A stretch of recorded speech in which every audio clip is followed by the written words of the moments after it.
బాసర సరస్వతి అమ్మవారి ఆలయంలో అపచారం జరిగింది. ఆలయ కట్టుబాట్లను పరిరక్షించాల్సిన ప్రధాన అర్చకుడే కాసుల కోసం వాటిని అతిక్రమించాడు.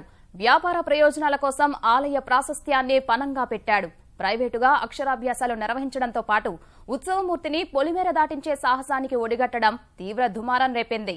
నల్లగొండ జిల్లా దేవరకొండలో పూర్వ ప్రాథమిక పాఠశాల, ఆంగ్ల నిఘంటువు పేరుతో ఉన్న మరో పాఠశాల యాజమాన్యాలు తమ ప్రచారంలో భాగంగా అక్షరాభ్యాసాలు నిర్వహించి తల్లిదండ్రులను ఆకట్టుకోవాలని భావించాయి.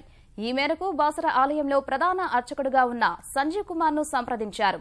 అక్షరాభ్యాసాలకు ముహూర్తంగా శ్రావణ మాసం తొలి శుక్రవారాన్ని నిర్ణయించారు. ఒప్పందం మేరకు ప్రధాన అర్చకుడు సంజీవ్ కుమార్ ఆలయంలో చండీ హోమం నిర్వహించే రుత్వికుడు ప్రణవ్ శర్మతో కలిసి అమ్మవారి ఉత్సవమూర్తిని తీసుకుని దేవరకొండ వెళ్లారు. జూలై 28న పాఠశాలలు నిర్దేశించిన ప్రాంతాలలో ఆలయం తరహాలో తీర్చిదిద్దిన మండపాల్లో అమ్మవారి ఉత్సవమూర్తిని ప్రతిష్ఠించి అక్షరాభ్యాసాలు నిర్వహించారు. ఆలయంలో విధులు నిర్వహిస్తున్న ప్రధాన అర్చకుడి దుస్సాహసానికి పలువురు ఆశ్చర్యం వ్యక్తం చేశారు.